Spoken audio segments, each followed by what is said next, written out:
जय श्री राम। दलितों पर ब्राह्मणों ने हमेशा अत्याचार किया, 2000 वर्षों से अत्याचार कर रहे हैं।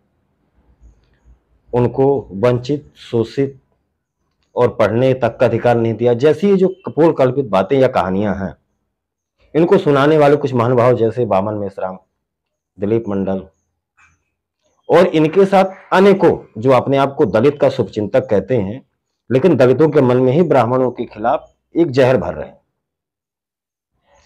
ऐसे में मेरे मन में एक प्रश्न यह आया कि 300 वर्षों तक भारत के बड़े भूभाग पर राज करने वाले होलकर की जाति से आने वाले धनगर और सिंधिया के कुनबे को आज पिछड़ा और दलित किसने बना दिया? वहीं उन महाराजा विक्रमादित्य, हेमराज तेली के वंशज आज पिछड़े हैं जिन्होंने अखंड भारत पर कभी राज किया। वह मौर्य साम्राज्य आज पिछड़ा और दलित है जिनके वंशजों ने पीढ़ियों तक बंगाल की खाड़ी से लेकर पर्सिया की सीमा तक अखंड भारतवर्ष पर राज किया। महापद्मानंद, धनानंद का वंशज नाई समुदाय आज पिछड़ा है, जो भारत में सबसे ज्यादा शक्तिशाली राजा होते थे।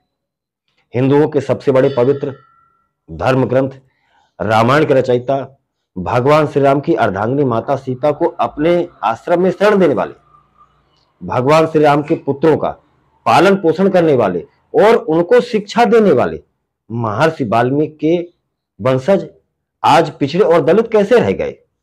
महर्षि वेद व्यास की माता व मछुआरा समुदाय से आने वाली रानी सत्यवती के वंशज आज पिछड़े हैं, जिनके बच्चे कभी हस्तिनापुर पर राज करने वाले कौरव और पांडव अखंड भारत के सबसे महान योद्धा और चक्रवर्ती सम्राट थे। उस आदिवासी कन्या शकुंतला का समुदाय भी आज अनुसूचित जनजाति में गिना जाने लगा, जिनके पुत्र के नाम पर इस देश का नाम भारत पड़ा है। महर्षि वेदव्यास, महर्षि वाल्मीकि, आचार्य विदुर, सम्राट चंद्रगुप्त, सम्राट अशोक जैसे अनेकों अनेक उदाहरण हैं, जिनके वंशज स्वजाति लोग आज स्वयं को अनुसूचित जाति, अनुसूचित जनजाति, पिछड़ा वर्ग बताकर अपने साथ शोषण, दमन, अत्याचार हुआ, हमें पढ़ने का अधिकार नहीं दिया गया जैसी बातें बोलते हैं। अब सवाल यह उठता है कि क्या इतने लंबे समय तक राज करने वाले इन वर्गों के इन्हीं के राजाओं ने अपनी जाति, अपनी बिरादरी वालों को स्वयं ही अत्याचार किया, या ब्राह्मणों द्वारा इन पर अत्याचार होने दिया, या उनके पढ़ने या बढ़ने पर रोक लगा दी, या उन्हें हजारों वर्षों तक अनपढ़, गवार और शोषित बनाए रखा? भगवान श्री कृष्ण के वंशज होने का दावा करने वाले, आज बहुत बड़ी जमीन जायदाद रखने वाले, हर तरह से संपन्न यदुवंशी अंततः अपने आप को पिछड़ा और शूद्र होने का दावा करते। ये कैसे पिछड़ा और शूद्र हो गए? मध्यकाल में बहराइच से लेकर के नेपाल तक बड़े भूभाग पर राज करने वाले पासी आखिरकार दलित कैसे हो गए? मध्यकाल में प्रसिद्ध पाल वंशी राजाओं के वंशज पिछड़े कैसे हो गए? इतिहास में चवर वंशी राजाओं का जिक्र होता रहा है, जिन्हें आज हम दलित कहते हैं। गौर, गुज्जर, मीणा, जाट, वर्मा, गोंड आदि वर्ग के राजा इस भारत देश पर बड़े लंबे समय तक शासन किया, उनका शासन रहा। देश के इतिहास में उनकी एक अपनी छाप है, उनकी एक सूरवीरता है। लेकिन ऐसा क्या हुआ कि मुगल आक्रांताओं के शासनकाल और उसके बाद अंग्रेजी शासनकाल की गुलामी के बाद ये सारे के सारे वर्ग विभाजित होकर स्वयं को वंचित, शोषित और पीड़ित कहने लगे?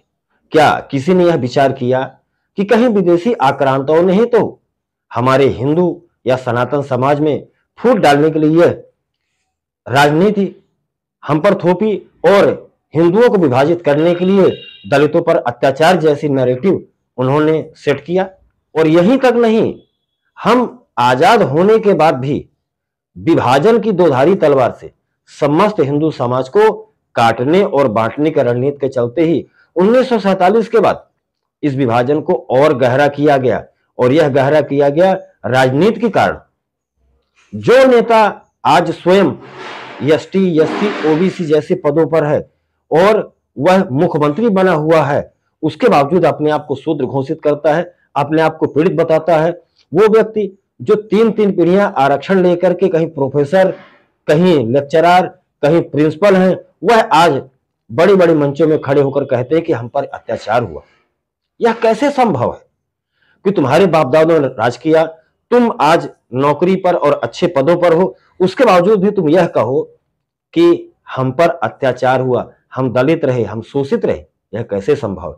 यह तभी संभव है जब विदेशियों के फैलाए जाल में फंसकर तुम स्वयं विक्टिम बन जाओ और राजा बनने के बाद भी आप अपने स्वजातियों को, अपने राजाओं को श्रेष्ठ ना मानो। यह सिर्फ वही व्यक्ति कर सकता है जिसका कहीं न कहीं से अपने देश के प्रति प्रेम या अपने समाज के प्रति प्रेम या स्वयं की जिम्मेदारी ना हो। अन्यथा जिसका इतना गर्वित इतिहास रहा हो, वह स्वयं को कभी दलित या अत्याचार हुआ या उन्हें अनपढ़ बनाए रखा गया, जैसे इन बातों में कभी नहीं पड़ता। उसका तो प्रयास होना था। बीते 75 सालों से जब संविधान का राज स्थापित हुआ, लोकतंत्र स्थापित हुआ, तो इसमें कौन किसे बढ़ने से रोक रहा? इसमें कोई किसी को बढ़ने से नहीं रोक रहा। सब आगे बढ़ें, सब पढ़ें। लेकिन दुर्भाग्य यह है कि एक वर्ग को दूसरे वर्ग से लड़ाने के लिए सिर्फ और सिर्फ पढ़ो और लड़ो की राजनीति में अटका दिया गया।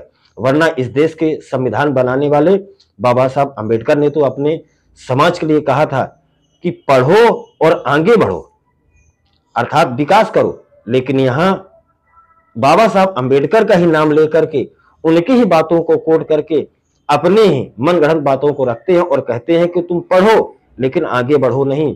तुम लड़ो। किससे लड़ो? ब्राह्मणों से लड़ो, क्षत्रियों से लड़ो, वैश्यों से लड़ो और यहां तक कि अपने दलित भाइयों से भी लड़ो। और लेकिन उन भाइयों से लड़ो जो ब्राह्मण का हितैषी है, जो क्षत्रियों को अपना हितैषी मानता है, जो वैश्यों को सम्मान देता है, उनसे लड़ो। ऐसे में कैसे आप किसी भी समाज का भला कर पाएंगे जब आप किसी समाज के अंदर सिर्फ और सिर्फ जहर ही डाल रहे हैं? यह अब आपको तय करना है। जय श्री राम।